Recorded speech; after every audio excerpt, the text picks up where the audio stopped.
Thousands flee North Gaza in search of refuge after Israel evacuation warning. Thousands of Palestinians fled to southern Gaza in search of refuge on Friday after Israel warned them to evacuate before an expected ground offensive against Hamas in retaliation for the deadliest attack in Israel's history.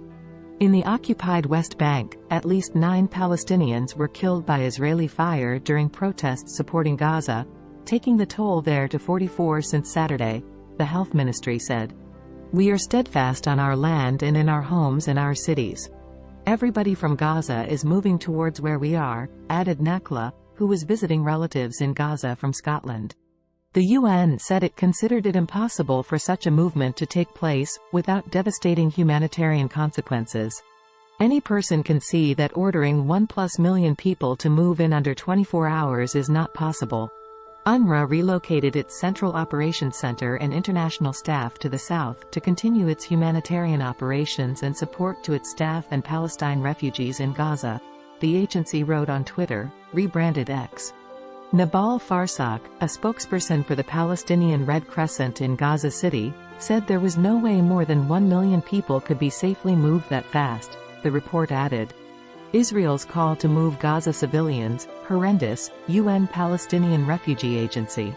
Civilian toll from Israeli ground attack in Gaza is unacceptable, Putin. Putin, whose own military has wrought devastation in Ukraine and killed thousands of civilians in nearly 20 months of war, said that using heavy weaponry in residential areas was fraught with serious consequences for all sides. Over 400,000 people displaced in Gaza. UN calls for $294 million. Brazil calls for humanitarian corridor for Gaza residents. The comments by Luiz Inácio Lula da Silva add Brazil to the voices of European foreign ministers and the World Health Organization that have called for the establishment of a route to either allow people to flee the Palestinian enclave or let humanitarian aid flow in.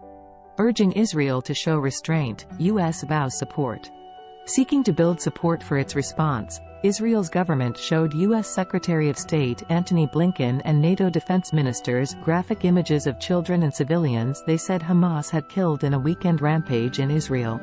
"It's simply depravity in the worst imaginable way," he said.